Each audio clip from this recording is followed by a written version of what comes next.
نحمده ونصلي على رسوله الكريم اما بعد فاعوذ بالله من الشيطان الرجيم بسم الله الرحمن الرحيم ان الذين قالوا ربنا الله ثم استقاموا تتنزل عليهم الملائكة الا تخافوا ولا تحزنوا وابشروا بالجنة التي كنتم توعدون نحن اولیاؤکم فی الحیاة الدنیا وفی الآخرہ ولکم فیہا ما تشتہی انفسکم ولکم فیہا ما تدعون نزلا من غفور رحیم ومن احسن قولا ممن دعا الى اللہ وعمل صالحا وقال اننی من المسلمین صدق اللہ العظیم۔ یقیناً وہ لوگ جنہوں نے کہا ہمارا پروردگار اللہ ہے پھر اس پر جم گئے، ان پر نازل ہوتے ہیں فرشتے کہ نہ خوف کھاؤ نہ غمگین ہو اور خوشخبری حاصل کرو اس جنت کی جس کا تم سے وعدہ کیا جاتا تھا۔ ہم ہیں آپ کے ساتھی دنیا کی زندگی میں بھی اور آخرت میں بھی۔ وَلَكُمْ فِيهَا مَا تَشْتَهِي أَنفُسُكُمْ، اور وہاں ہوگا آپ کے لیے وہ سب کچھ جس کی خواہش آپ کے جی میں ہوگی۔ وَلَكُمْ فِيهَا مَا تَدَّعُونَ، اور دیا جائے گا وہاں وہ سب کچھ کہ جو تم طلب کرو گے۔ اس کے بعد فرمایا نزلا من غفور الرحیم، یہ ابتدائی مہمان نوازی ہوگی اس ہستی کی طرف سے جو غفور اور رحیم ہے۔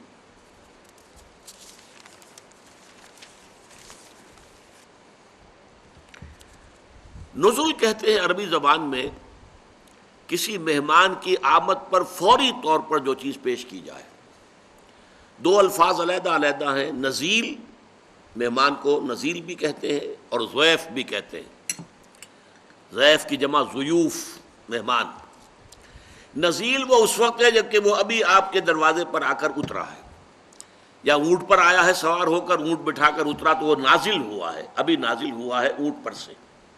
گھوڑے پر تھا گھوڑے سے اترا ہے، کار پر تھا کار پر سے اترا ہے، تو یہ نزیل ہے۔ فوری طور پر اس کی حیثیت نزیل کی ہے۔ جب وہ آپ کے ہاں آ کر جم گیا، آپ نے اس کے لیے کوئی کمرہ جو ہے ٹھیک کر دیا، یہاں آپ کو بیٹھنا ہے، یہاں رہنا ہے، یہ جگہ ہے، اب وہ آپ کا ضیف ہے۔ ضیف جو ہے وہ مہمان کو کہتے ہیں۔ اور یہ آپ دیکھتے ہیں آج بھی دنیا کے اندر رواج ہے، جیسے ہی کوئی آتا ہے پہلے آپ اسے موسم کی مناسبت سے ٹھنڈا یا گرم پیش کرتے ہیں، کوئی چائے یا کوئی ٹھنڈا شربت، پھر تیاری ہوتی ہے، پھر اہتمام ہوتا ہے، اور اس کے لیے ضیافت، پھر وہ ضیافت کہلاتی ہے۔ ابتدا میں جو چیز آپ دیں گے وہ نزل کہلائے گا۔ نزیل کے لیے اسی لفظ کی مناسبت سے نزل، ابتدائی مہمان نوازی، اور ضیف کی مناسبت سے ضیافت۔ اب ضیافت جو ہے اس میں ظاہر بات ہے کہ اہتمام ہوتا ہے، طرح طرح کے کھانے جو ہے اس میں شامل کیے جاتے ہیں، اس کے لیے پوری طریقے سے تردد کر کے اہتمام ہوتا ہے۔ یہ ساری نعمتیں جو گنوائی گئی ہیں، اب نوٹ کیجئے، یہ نزل ہے۔ اس کا کیا مطلب ہے کہ ضیافت کا جو تصور ہے اللہ کی طرف سے جو ضیافت ہوگی، وہ تو ہمارے خیال سے، گمان سے، تخیل سے، تصور سے ماورا ہے۔ یہ سب کچھ جو ہمارے نفوس میں اشتہا تھی، لیکن ہم نے اپنی زندگی میں، حیات دنیاوی میں اللہ تعالیٰ کے احکام کی پابندی کی وجہ سے اپنے نفس کی لگامیں کھینچ کر رکھی، اپنے نفس کو وہ سب کچھ فراہم نہیں کیا جو ہم کر سکتے تھے۔ حرام راستے سے کرتے تو نفس کو وہ سارے اس کے تقاضے پورے کر دیتے، ہم نے نہیں کیے۔ اب اس کا بدلہ کیا ہے کہ قیامت میں، جنت میں آپ کے وہ سارے تقاضے جو ہیں ان کی بھرپور تسکین کا سامان کر دیا جائے گا۔ یہ اس کا بالکل منطقی طور پر جو ہے یہ اس کا بدلہ ہے، اس کی جزا ہے۔ پھر یہ کہ ہر شخص اپنے شعور کی سطح، اپنے فہم کی سطح، اس کے اعتبار سے جو طلب کرے گا وہ اس کو دے دیا جائے گا۔ لیکن یہ دونوں چیزیں مل کر بھی نزل ہیں، ابھی یہ ضیافت نہیں ہے۔ ضیافت کے اعتبار سے ذرا آپ احادیث اگر پڑھیں گے تو یہ بخاری اور مسلم متفق علیہ اور دوسری بہت سی احادیث کی کتابوں میں موجود ہے۔ حضرت ابو ہریرہ سے رضی اللہ تعالی عنہ قال قال رسول اللہ صلی اللہ علیہ وسلم قال اللہ عز وجل، یہ حدیث قدسی ہے، یعنی حضور فرما رہے ہیں کہ اللہ تعالیٰ جل جلالہ نے عز وجل نے یہ کہا ہے، اعددت لعبادی الصالحین، میں نے اپنے نیک بندوں کے لیے تیار کیا ہے وہ کچھ، ما لا عین رات، جو کسی آنکھ نے دیکھا نہیں، ولا اذن سمعت، اور کسی کان نے سنا نہیں، وما خطر علی قلب بشر، اور کسی انسان کے دل پر اس کا خیال تک کبھی نہیں گزرا۔ پھر حضور نے فرمایا وَقْرَؤُوا إِن شِئْتُمْ، اگر تم چاہو تو اس مضمون کی مناسبت سے قرآن کے یہ الفاظ پڑھ لو، فَلَا تَعْلَمُ نَفْسٌ مَّا أُخْفِيَ لَهُم مِّن قُرَّةِ أَعْيُنٍ، سورہ یہ سجدہ کی آیت ہے، یہ حامیم سجدہ ہے جو ہم پڑھ رہے ہیں، اور صرف سورہ سجدہ جو ہے یہ ہے سورہ سجدہ علیحدہ الف لام میم سجدہ۔ فلا تعلم نفس، کسی جی کو معلوم ہی نہیں ہے، جو کچھ ہم نے چھپا کر رکھا ہے ان کے لیے آنکھوں کی ٹھنڈک کے اعتبار سے، جو کچھ ہم نے ان کے لیے تیار کیا ہوا ہے، وہ کسی انسان کے علم میں آ ہی نہیں سکتا۔ ما لا عین رات، کسی آنکھ نے دیکھا نہیں، ولا اذن سمعت، کسی کان نے سنا نہیں، وما خطر علی قلب بشر، کسی انسان کے دل پر اس کا احساس اور خیال تک نہیں گزرا۔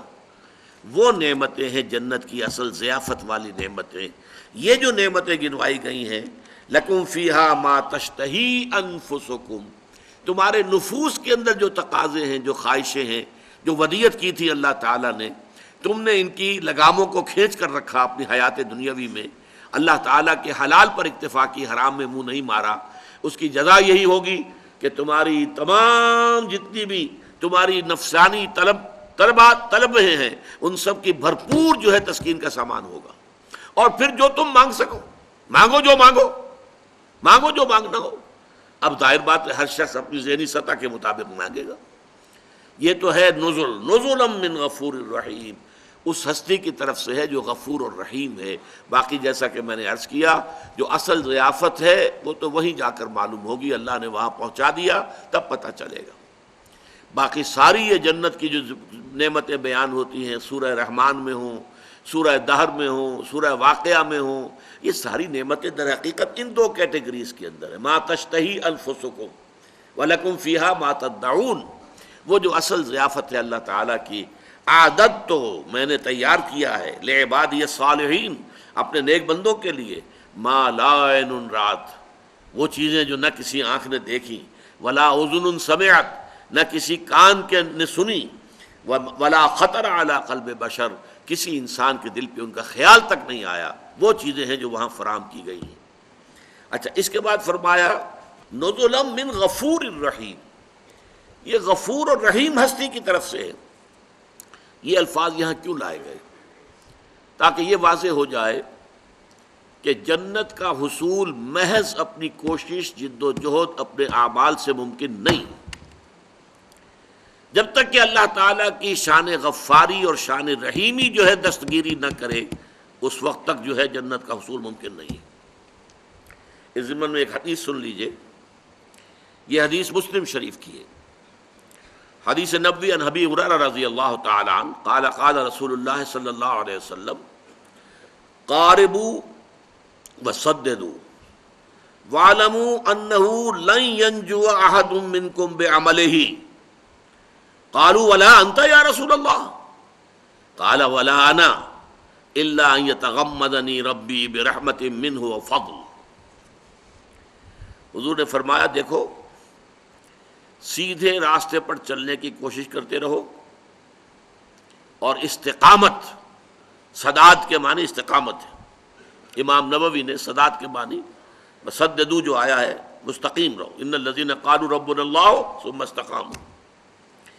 اور یہ جان لو کہ تم میں سے کوئی شخص بھی محض اپنے عمل کے بنیاد پر نجات حاصل نہیں کر سکے گا۔ اس پر کسی صحابی نے بڑی جرت کا، بڑی جسارت کا معاملہ کیا، ولا انت یا رسول اللہ، اے نبی، اے اللہ کے رسول، کیا آپ بھی محض اپنے عمل کی بنیاد پر جنت میں نہیں جا سکیں گے؟ غور کیجئے، بڑی ہمت کی کسی نے، اور ہمیں ان کا شکر گزار ہونا چاہیے۔ اگر وہ یہ ہمت نہ کرتے تو جو جواب حضور نے دیا وہ ہم تک کیسے پہنچتا، یہ حقائق کیسے ہم تک پہنچتے؟ فرمایا ولا انا، ہاں میں بھی، الا ان یتغمدنی ربی برحمت منہ وفضل، الا یہ کہ میرا پروردگار مجھے ڈھانپ لے اپنی رحمت اور فضل سے۔ جب تک اللہ تعالیٰ کا فضل اور رحمت مجھے ڈھانپ نہیں لے گا میں بھی داخل نہیں ہو سکتا۔ تصور کیجئے، ہم نے کتنا آسان سمجھا ہے۔ لوگ آسان سمجھتے ہیں مسلمان ہونا، یہ شہادت گئے الفت میں قدم رکھنا ہے، لوگ آسان سمجھتے ہیں مسلمان ہونا۔ ہمارے نزدیک، ہمارے عوام کے نزدیک تو محض یہ بات کہ ہم مسلمان ماں باپ کے گھر پیدا ہو گئے، مسلمانوں کے سے نام ہے، کبھی کبھی جب اللہ توفیق دے دیتا ہے خاص نماز پڑھ لیتے ہیں، ٹھیک ہے، اور ہم لیکن جنت تو ہمارا پیدائشی حق ہے، برتھ رائٹ، یہ ہمارا حق ہے جیسے بھی ہے، لیکن تیرے محبوب کی امت میں ہے۔ جب تیرے محبوب کی امت میں ہے تو ظاہر بات ہے کہ ہم تو بخشے بخشائے ہیں۔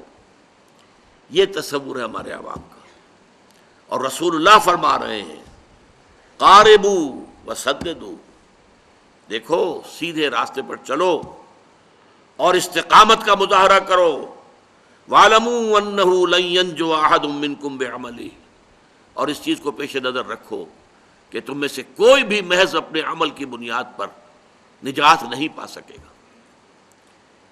قالوا، لوگوں نے کہا وَلَا أَنْتَ يَا رسول اللہ، اے اللہ کے رسول کیا آپ بھی؟ قالا وَلَا أَنَا، ہاں میں بھی نہیں، إِلَّا أَن يَتَغَمَّدَنِي رَبِّي بِرَحْمَةٍ مِّنْهُ وَفَضْلٍ، اللہ یہ کہ پروردگار مجھے ڈھانپ لے، اپنی رحمت کی چادر مجھ پر تان دے، اپنے فضل کی چادر مجھ پر تان دے، اسی شکل میں جنت میں داخل ہوں گا۔ نزلا من غفور الرحیم، یہ نزل ہوگا اس ذات کی طرف سے جو غفور الرحیم ہے۔ اب اگلا مرحلہ کیا ہے؟ جس شخص کی باطنی کیفیات یہ ہیں، اب نوٹ کر لیجئے، جس کو ہم نے ان 3 آیتوں میں پڑھا، اللہ کی ربوبیت پر دل ٹھک گیا، اللہ کی رزاقیت پر دل ٹھک گیا، وہ رزق ہم پہنچائے گا، ایسے شخص کی اصل امنگ، اصل خواہش کیا ہوگی دنیا میں؟ کیا مال و دولت دنیا کا وہ حریص ہوگا؟ کیا دنیا کی آسائشوں اور تعیشات کی اس کے اندر طلب ہوگی؟ یہ اولیاء اللہ، ان کی ایک ہی طلب رہ جاتی ہے دنیا میں، آخرت میں طلب اللہ راضی ہو جائے، اللہ سے محبت، جنت میں داخلہ، وہ آخرت کی طلب ہے۔ دنیا میں صرف ایک طلب ہوگی، میں جتنے بھی زیادہ سے زیادہ لوگوں کو اللہ کے راستے پر لا سکوں، جو بھٹکے ہوئے ہیں، بھولے ہوئے ہیں، سوئے ہوئے ہیں، مدہوش ہیں، مال مست ہیں، حال مست ہیں، ان کو میں اس مستی کی کیفیت سے نکالوں، غفلت کی کیفیت سے نکالوں، ان کا رخ سیدھا کروں، وہ بھی اللہ سے محبت کریں، وہ بھی اللہ پر ایمان لائیں، ان کا بھی قلبی رشتہ اللہ کے ساتھ استوار ہو جائے۔ یہ ہوگی ان کی اصل طلب، یہ ہوگی ان کی اصل خواہش۔ دنیا کی کسی اور شے کے لیے کوئی بھاگ دوڑ، میں اپنا وقت صرف کروں تاکہ دنیا کی کچھ آسائشیں حاصل کر سکوں، کیوں نہ وہی وقت صرف کروں کہ اللہ کے کچھ بندوں کو اللہ کے سیدھے راستے کی طرف بلا لوں۔ میرا اپنا وہی وقت ہے نا۔ میں اگر تعیشات کی فکر کروں گا تو کچھ وقت لگانا پڑے گا، محنت کرنی ہوگی، کچھ کمانا ہوگا، کما کر میں اپنے لیے عیش کے سامان فراہم کر سکوں گا۔ یہی میرا اصل سرمایہ، میرا وقت ہے۔ اس وقت کو کیوں نہ میں لگاؤں کہ کچھ اللہ کے بندوں کو سیدھی راہ پر لے آؤں۔ حضور نے فرمایا ایک مرتبہ حضرت علی سے رضی اللہ تعالی عنہ، یا علی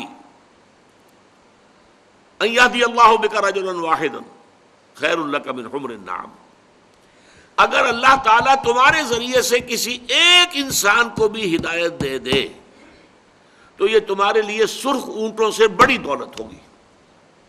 عرب کی اصل دولت اونٹ، نر اونٹ ہو، جوان ہو، کیا کہنے ہیں، مادہ ہے، گابن ہے، کیا کہنے، بڑی دولت ہے. اور سرخ اونٹ جو ہے ان کے ہاں بہت قیمتی شمار ہوتا تھا.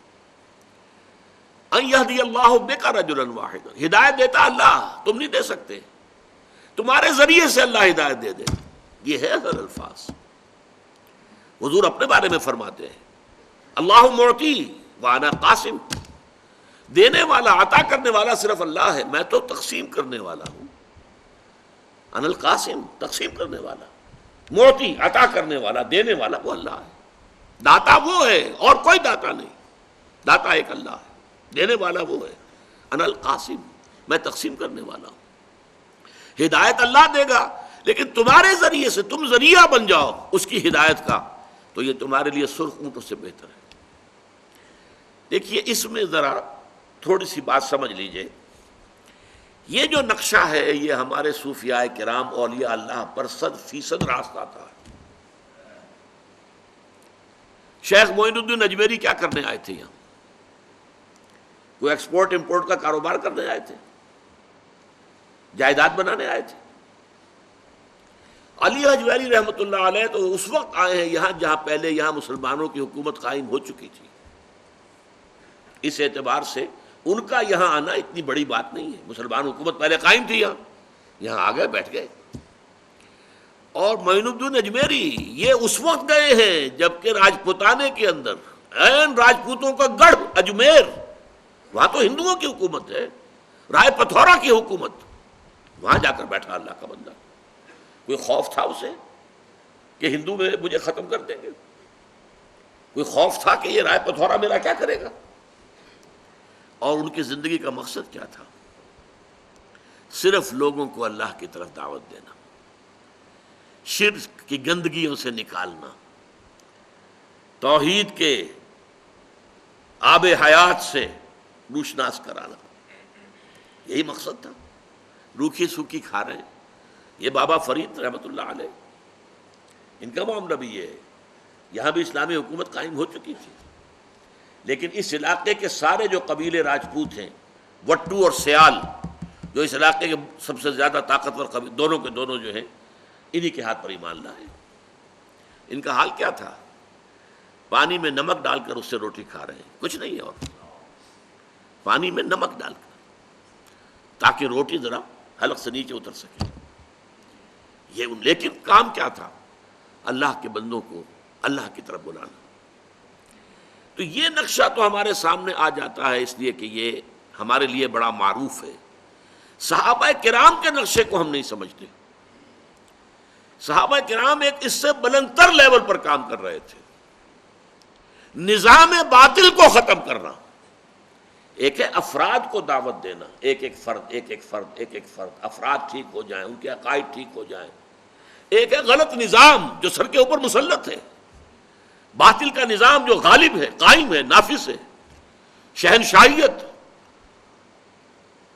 قیصر روم کی شہنشاہیت، کسرا ایران کی شہنشاہیت، اس کا خاتمہ کرنا. جس کے لیے کہ ایک صحابی کا قول آتا ہے، جب ایرانی سپہ سالار نے پوچھا کہ تم کیوں ہم پر حملہ آور ہو گئے ہو؟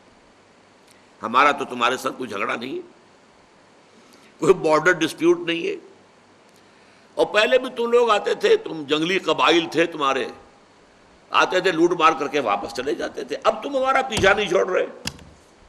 تو کیا ہوا ہے؟ تمہاری جو کیفیت بدل گئی ہے، ایسنشل چینج تمہارے اندر آ گئی ہے. You have change all together. How come? کیسے ہوا ہے؟ اس پر جواب دیا گیا، انا قد ارسلنا. دیکھیے پہلے ہم خود آتے تھے، اب ہمیں بھیجا گیا ہے. اللہ نے بھیجا محمد کو صلی اللہ علیہ وسلم، محمد نے بھیجا ہمیں صلی اللہ علیہ وسلم. فداء آباؤنا و امہاتنا. انا قد ارسلنا لنخرج الناس من ظلمات الجہالت الی نور الایمان. تاکہ ہم لوگوں کو نکالیں جہالت اور جاہلیت اور کفر اور شرک اور الحاد کے اندھیروں سے ایمان کی روشنی کی طرف. وَمِن جَوْرِ الْمُلُوكِ إِلَىٰ عَدْلِ الْإِسْلَامِ. بادشاہوں کے ظلم و ستم کے پنجوں سے نجات دلا کر اسلام کے نظام عدل سے روشناس کریں. یہ ہے ہمارا مشن. یہ جو بڑے بڑے محل بنا کر بیٹھے ہوئے ہیں، سامان تعیشات جمع ہیں وہاں پر، ان کے نرم نرم گدیلے اور ان کے یہ سارا کچھ، اور وہ انواع و اقسام کے کھانے اور ناو نوش اور رقص و سرود کی محفلیں، یہ کس کی کمائی سے ہیں؟ وہ غریب کاشتکار جو میدان میں کام کر رہا ہے کھیت میں، اس کی کمائی کا حاصل آ کر جاگیردار لے جاتا ہے آدھا، اور اس میں سے وہ کچھ اپنے پاس رکھ کر باقی بادشاہ کو بھیجتا ہے تاکہ اپنے ٹھاٹ جمائے۔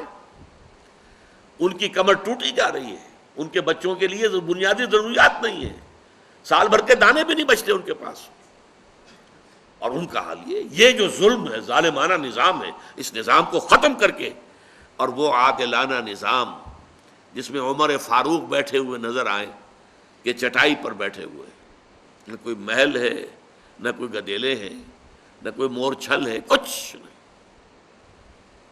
ایک عام انسان کی سطح پر۔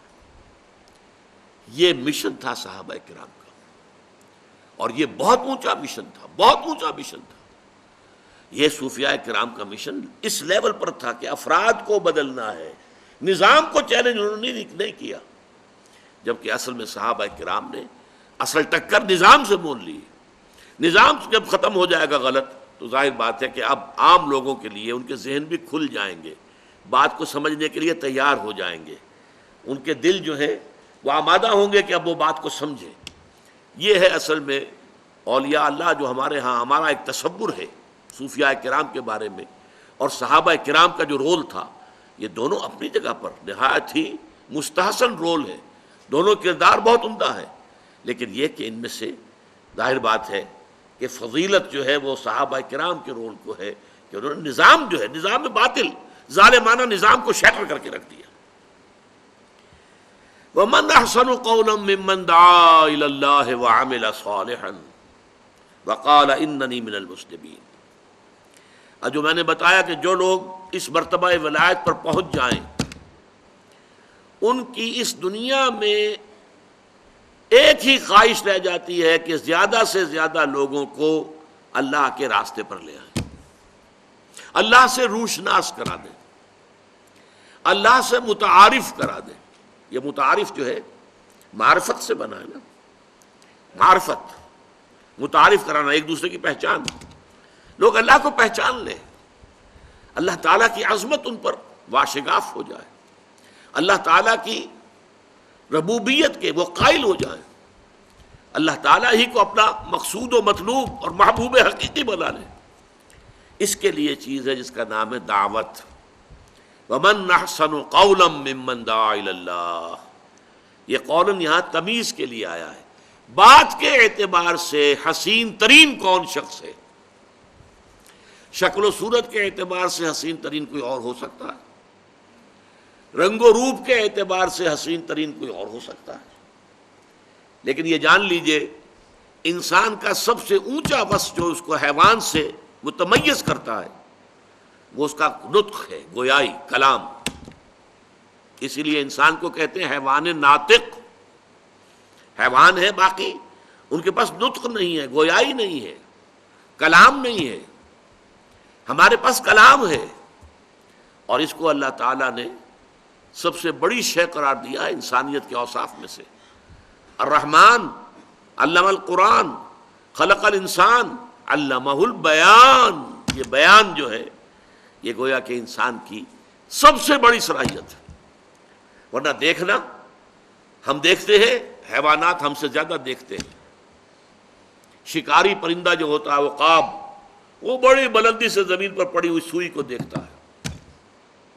ایسے حیوانات اور پرندے موجود ہیں جو اندھیرے میں دیکھتے ہیں، ہماری بینائی تو ختم ہو گئی، روشنی ختم ہو جائے ہماری بینائی بھی خلاص، دیکھ ہی نہیں سکتے۔ حیوانات میں وہ بینائی بھی ہے کہ بغیر روشنی کے دیکھتے ہیں۔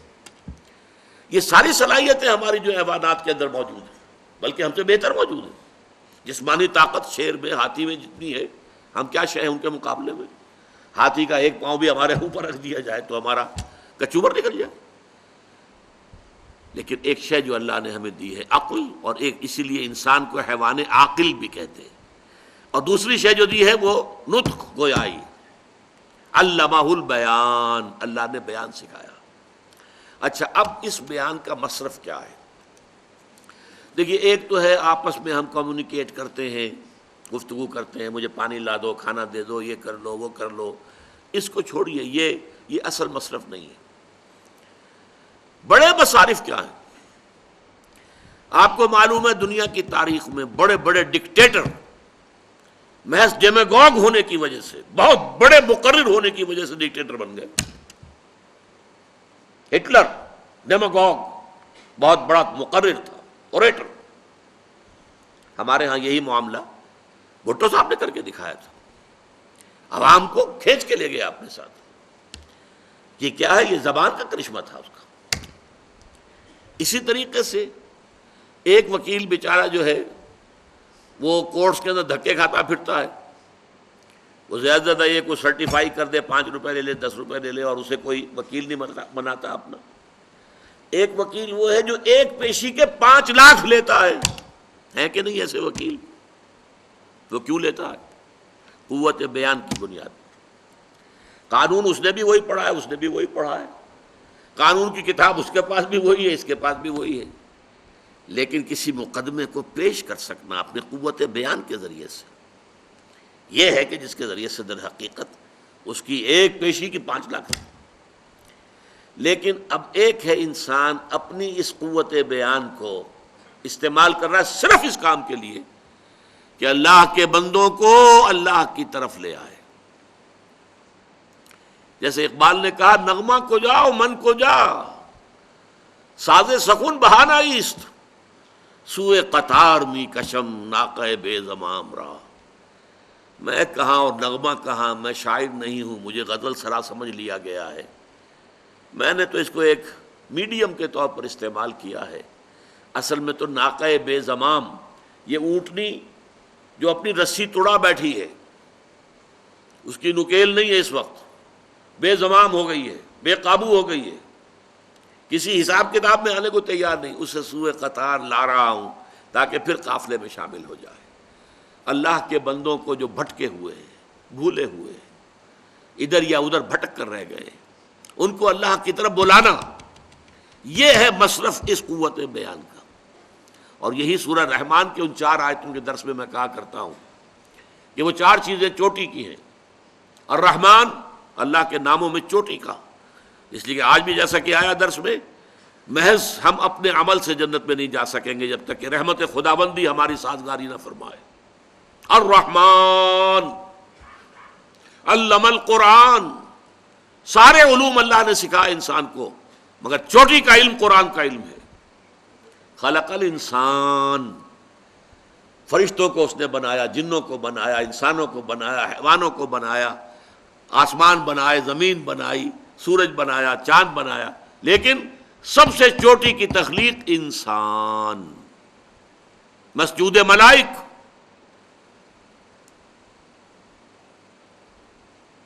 اور اس انسان کو جو صلاحیت دی چوٹی کی، علمہ البیان، اس بیان کا، اس صلاحیت، چوٹی کی صلاحیت کا استعمال ہونا چاہیے چوٹی کے کام کے لیے، اور وہ چوٹی کی چیز قرآن ہے۔ اسی لیے حضور نے فرمایا، دیکھیے اسی ردیف قافیے میں بات آ رہی ہے، خیرکم من تعلم القرآن وعلمہ، اور یہ کس سے ہے؟ عن عثمان ابن عفان، حضرت عثمان ابن عفان رضی اللہ تعالیٰ عنہ سے روایت۔ اور وہ کیا ہے؟ حضور نے فرمایا، تم میں سے بہترین لوگ وہ ہیں جو قرآن سیکھے اور سکھائیں، پڑھے اور پڑھائیں۔ یہ ہے نطق انسانی کا بہترین مصرف۔ وَمَنْ أَحْسَنُ قَوْلًا مِّمَّنْ دَعَا إِلَى اللَّهِ، بات کے اعتبار سے، قول کے اعتبار سے سب سے حسین، سب سے عمدہ، سب سے اعلیٰ، سب سے عرفہ کون ہے؟ جو اللہ کی طرف لوگوں کو بلائے۔ یہاں بھی ذرا نوٹ کر لیجئے، ایک ہے اللہ کے راستے کی طرف بلانا۔ سورہ نحل کے آخر میں فرمایا، ادعو الی سبیل ربک بالحکمۃ والموعظۃ الحسنۃ وجادلہم باللتی احسن، اللہ کے راستے کی طرف بلانا، امر اور بالمعروف نہی عن المنکر کرنا، یہ سب ہے، لیکن یہ لوور لیول ہے، چوٹی کیا؟ اللہ کی طرف بلاؤ، اللہ سے متعارف کراؤ، اللہ کی معرفت دلوں میں پیدا کرو، اللہ ہی کو ان کا محبوب حقیقی، مطلوب و مقصود اصلی بنا دو۔ یہ تواصی بالحق میں چوٹی کی بات ہوگی، اللہ کی طرف بلانا۔ جیسے کہ اب ایک کہاوت سمجھ لیجئے یا واقعہ ہے.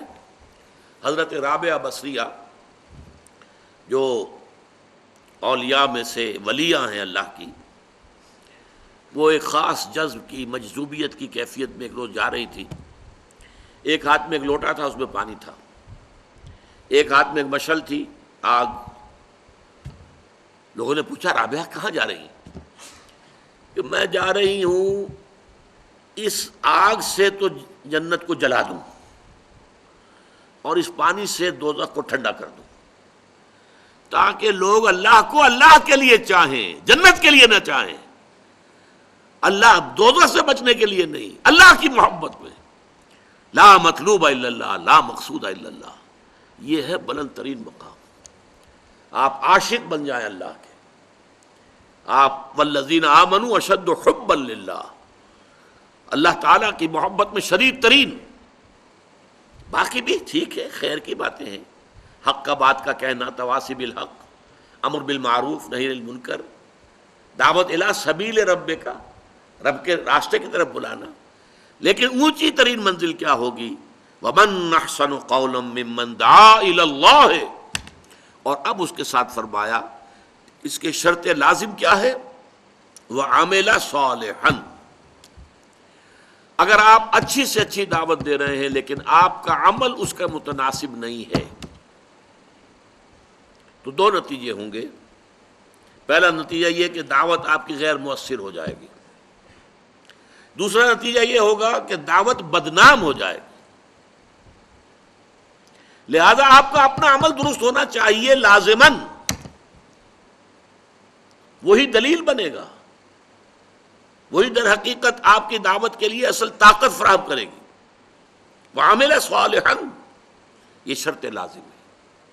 البتہ اس میں ایک نکتہ ہے، وہ سمجھ لیجئے. ظاہر بات ہے کہ انسان کامل کبھی بھی نہیں ہو سکتا، کہیں نہ کہیں کوئی کمی، کوئی خامی تو رہ جائے گی نا، کامل تو نہیں ہوگا. تو اس احساس کی شدت ایسی نہ ہو جائے کہ اپنی کسی اس طرح کی کمی کی وجہ سے دعوت روک دے. یہ غلط ہو جائے گا. اس سے تو شیطان کا کام بن گیا، دین کو نقصان پہنچا. لہذا یہ ذرا باریک راستہ ہے. جیسے آپ سنتے ہیں کہ وہ قیامت میں، حشر میں جو پل صراط ہے وہ بال سے زیادہ باریک اور تلوار کی دھار سے زیادہ تیز ہے. ایسے ہی دنیا میں بھی ایکسٹریمز کے مابین جب آتا آدمی نقطۂ عدل پر آتا ہے، اعتدال پر، درمیانی راستہ، وہ بڑا باریک ہوتا ہے. اگر اس وجہ سے آپ رک گئے، رکنا نہیں چاہیے. اگر آپ میں کوتاہی بھی ہے، دعوت حق دیتے رہیے. کچھ لوگ ایسے بھی ہوتے ہیں، تھوڑے ہوتے ہیں لیکن ہوتے ہیں، جو عمل کر سکتے ہیں اس بات پر کہ انظروا الی ما قال ولا تنظروا الی من قال. دیکھو، تم دیکھا کرو کہ کیا کہا گیا ہے، اس پر غور کرو، یہ نہ دیکھو کس نے کہا ہے. کوئی آدمی جو اچھا نہیں ہے آپ کو ہیرا دے رہا ہو تو ہیرا آپ لینے سے انکاری کریں گے؟ نہیں. لہذا تم یہ دیکھو جو بات وہ کہہ رہا ہے وہ اچھی ہے تو اس کو قبول کرو. انظروا الی ما قال، دیکھا کرو کہ اس نے کہا کیا ہے، وہ صحیح ہے، غلط ہے، اچھی ہے، بری بات ہے. ولا تنظروا الی من قال، ادھر مت دیکھا کرو، ہو سکتا ہے اس میں کوئی کوتاہی ہو، کوئی کمی ہو. تو اب یہ دونوں پہلو میں نے آپ کے سامنے رکھ دیے. ایک تو یہ کہ مثبت طور پر تو لازم ہے، یہ ہونا یہ چاہیے آپ کا عمل درست، موٹے موٹے اعمال تو درست ہوں. حرام چیزوں سے تو آپ نے اجتناب کر لیا ہو، ٹھیک ہے. کسی مکروہ تنزیہی کسی کام کے اندر اگر آپ مصروف ہیں، چلیے اللہ تعالیٰ معاف فرمائے گا. اگر کوئی چھوٹے چھوٹے گناہ ہیں، صغائر ہیں، وہ خود بخود بھی دھلتے رہتے ہیں، خود بھی ختم ہو جاتے ہیں. کامل انسان کبھی نہیں ہوگا.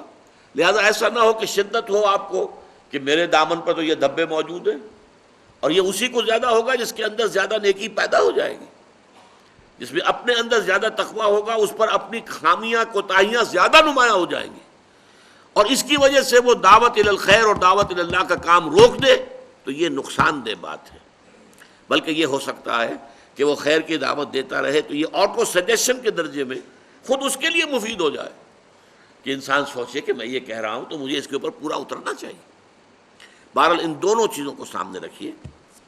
ومن احسن قولا ممن دعا الى اللہ وعمل صالحا وقال اننی من المسلمین. یہ دوسری شرط. اور وہ یہ کہے کہ میں بھی مسلمانوں میں سے ہوں. اس کی کیا معنی ہے؟ ایک تو یہ کہ یہ کلمہ تواضع ہے، میں کوئی اپنے آپ کو بڑی شے نہیں سمجھتا، عام مسلمانوں میں سے میں مسلمان ہوں. جتنا آدمی اونچا ہو اتنا ہی سر جھکائے. جیسے کہ بہترین مثال جو ہے شیخ سعدی دیتے ہیں کہ درخت کے اوپر جب پھل لگ جاتا ہے تو شاخیں جھک جاتی ہیں. اگر تمہیں اللہ تعالیٰ نے اعمال صالحہ کے پھل لگا دیے تمہارے جسم میں، تمہارے وجود میں، تو جھکو، اکڑو نہیں. جھکنا یہ ہم پڑھ چکے ہیں تیسرے درس میں بھی. وَلَا تُصَعِّرْ خَدَّكَ لِلنَّاسِ وَلَا تَمْشِ فِي الْأَرْضِ مَرَحًا إِنَّ اللَّهَ لَا يُحِبُّ كُلَّ مُخْتَالٍ فَخُورٍ. تو یہ شیخی خوری نہ ہو جائے، اپنے آپ کو بڑا نہ سمجھنے لگو. یہ ہوتا ہے. اگر اللہ نے مجھے کوئی توفیق دے دی ہے کسی برائی سے بچنے کی، اور میں کسی اور اپنے بھائی کو دیکھتا ہوں اس برائی میں ملوث، تو ایک احساس ہوتا ہے میں اونچا ہوں یہ نیچا ہے. یہ نہیں ہونا چاہیے. یہ پیدا ہوا آپ کی دعوت کی تاثیر ختم ہو جائے. برائی سے نفرت کریں، برے سے نفرت نہ کریں. برا تو مریض ہے، مریض سے کبھی نفرت نہیں کی جاتی، مریض سے کبھی ناراض نہیں ہوتے آپ. مریض جو ہے وہ تو مریض ہے، اس کو مریض کی حیثیت سے ٹریٹ کیجیے. تو مرض سے جنگ ہے، مریض سے جنگ نہیں ہے. مریض کے ساتھ تو آپ کی خیر خواہی ہے، آپ اس کی بہتر سے بہتر جو ہے چاہتے ہیں کہ جلد سے جلد شفاء عاجلہ کاملہ حاصل ہو جائے.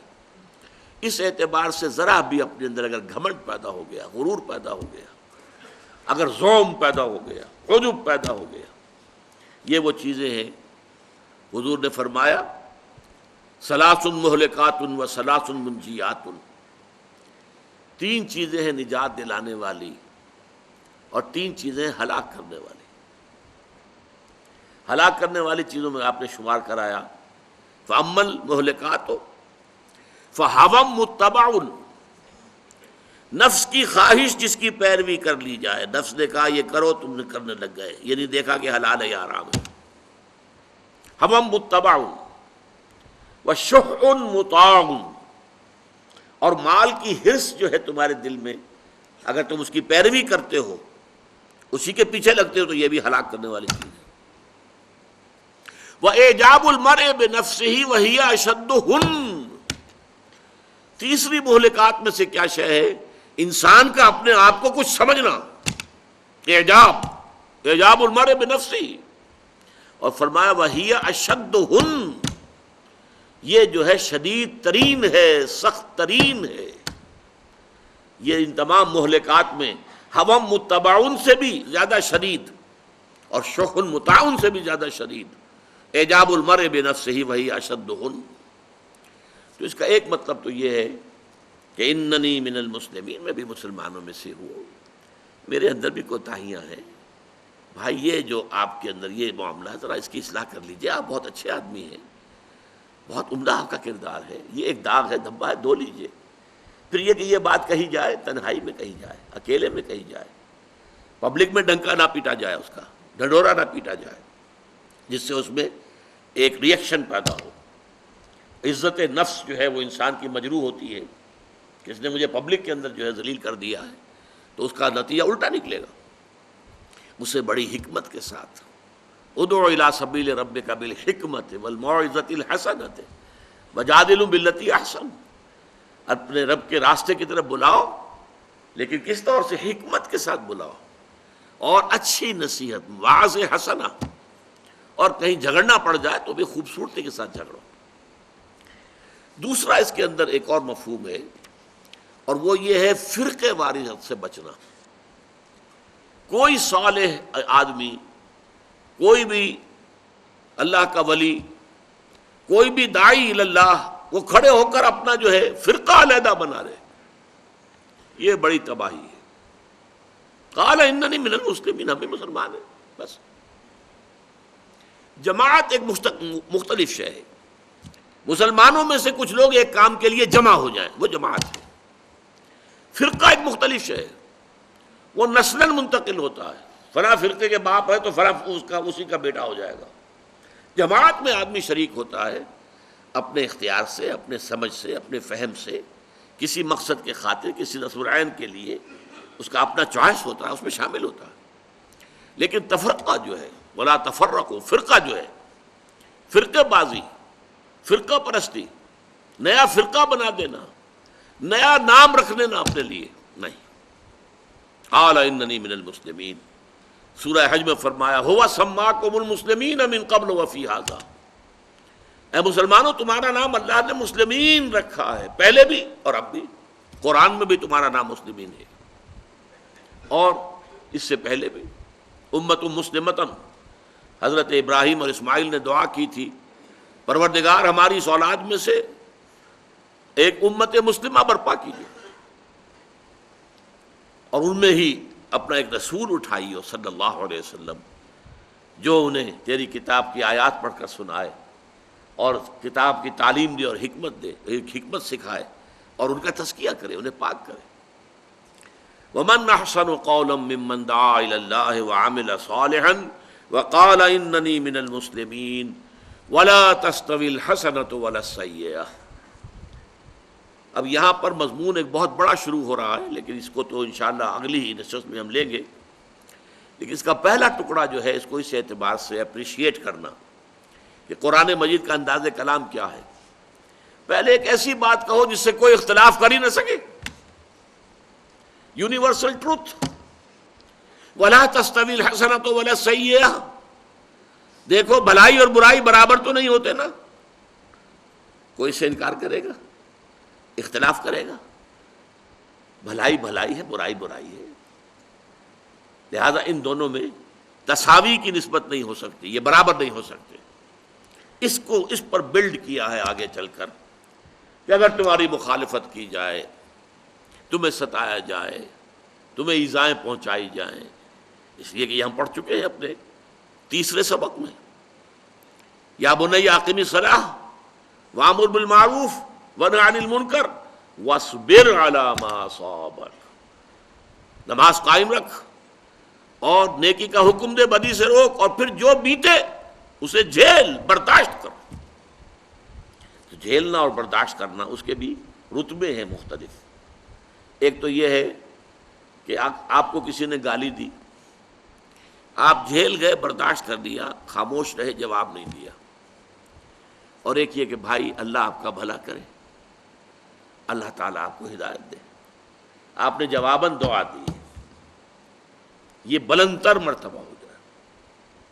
تو جیسا کہ میں نے عرض کیا تھا کہ یہ اس مقام پر جو کہ عنقارا بلندست آشیانہ، جو انسانیت کے لیے بلند ترین درجہ ہے، اس سے اوپر درجہ صرف ایک ہے، نبوت.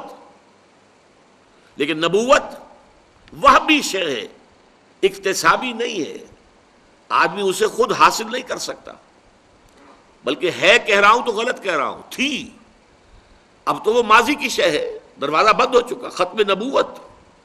حضور پر نبوت کا اختتام ہو چکا، اب کوئی نبی نہیں آپ کے بعد. جس نے دعویٰ کیا وہ دجال ہے، اور وہ کذاب ہے، جھوٹا ہے، مرتد ہے، واجب القتل ہے. لیکن اب جو نبوت جو ہوتی تھی، جب تھی، اس وقت بھی اکتسابی نہیں تھی، کسبی نہیں تھی، وہ بھی تھی. اللہ جس کو چاہے چن لے.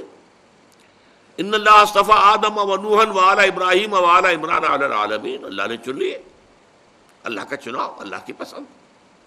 محمد مصطفیٰ، احمد مجتبیٰ، اللہ کے چنے ہوئے محمد، اللہ کے پسند کیے ہوئے محمد، اللہ نے چن لیا. تو میں عرض کر رہا تھا کہ انسان اپنی کوشش سے جو بلند ترین مقام جو حاصل کر سکتا ہے وہ درجہ ولایت ہے. الا ان اولیاء اللہ لا خوف علیہم ولا هم یحزنون الذین آمنوا وکانوا یتقون لهم البشریٰ فی الحیاۃ الدنیا والآخرہ لا تبدیل لکلمات اللہ ذالک هو الفوز العظیم. اللہ تعالی ہمارے دل میں امنگ پیدا کر دے کہ ہم اس بلند ترین مقام کو حاصل کریں. یہ انسانوں کے لیے ہے یہ مقام، یہ مقامات ممنوع نہیں ہے، پروہیبٹڈ ایریا نہیں ہے. کوشش کرو، محنت کرو، اس درجے اور اس مرتبے کو حاصل کرو. بارک اللہ لی ولکم فی القرآن العظیم ونفعنی وإیاکم بالآیات والذکر الحکیم.